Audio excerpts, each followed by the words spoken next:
Welcome to Skedlive. It's Monday, September 16th. I'm Vandita Kumar, and here's what's making news now. International students are struggling to sustain themselves after Canada's 22% rent increase and upcoming 24-hour work cap.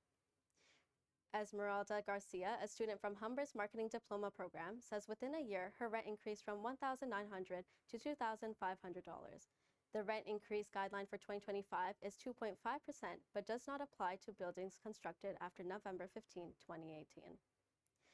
Unlike Garcia, Luisa Luzpuova, a Bachelor's of Digital Communication student, lives in a rent-controlled condo but fears how the 24-hour work cap might affect her finances.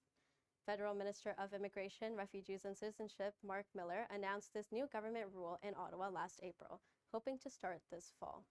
Read reporter Victoria Hincape Gomez's full story on skedline.com. You may find your trip to campus is taking a little longer this fall. TTC has implemented a number of slow zones across lines 1 and 2 as a safety precaution for track workers. The decision comes after a survey released in July found a number of spots along the tracks that required repair. Slow zones make up 34 stops, with travel speeds reducing by more than half between stations. TTC says most of the track maintenance is expected to be completed within the next few weeks. Read Aaliyah Marco Omene's story on skedline.com. Reporters Aaliyah Marco Omene and Brianna Alexandra Thomas sit down to discuss why Humber's Lakeshore campus has become one of Hollywood's favorite backdrops for film. For sure is the historic aspects of all of the buildings. You know, when we first came here in first year, like, we had no idea this used to be a psychiatric hospital in the 1800s. But I remember us going on that tour and seeing the tunnels and seeing the wooden buildings where patients used to lodge. And when I think about it, I'm like, yeah, that would be a really great use or setup for like an eerie asylum style film, you know?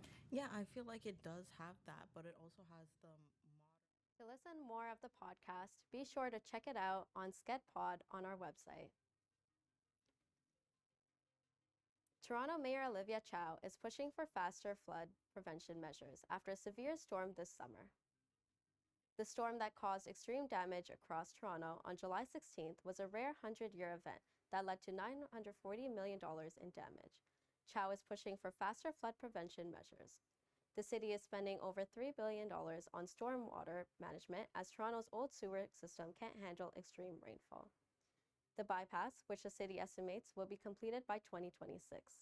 It will connect local sewer systems from north of Coxwell Avenue and O'Connor Drive to the Ashbridges Bay Water Treatment Plant on Lakeshore. The city plans to fund this work itself in its 10-year Toronto Water Capital Plan. It'll pay the projects through water usage rates.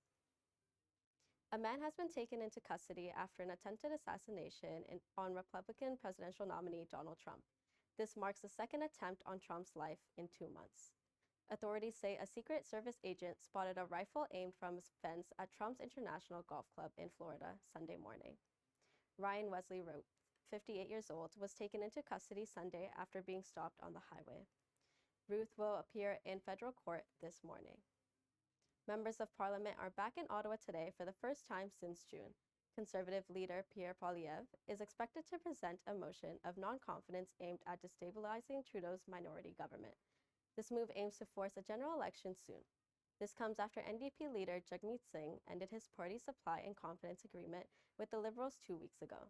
Singh says he will handle each vote as it comes, but his party is not looking forward to an election right now. Meanwhile, Prime Minister Justin Trudeau and the Liberals are working towards passing legislation such as the Online Harms Act and the NDP-supported Pharmacare bill currently in the Senate. I'm Vandita Kumar. Thank you for watching. Watch Skedlive and Skedpod every Monday and all of our coverage on skedline.com.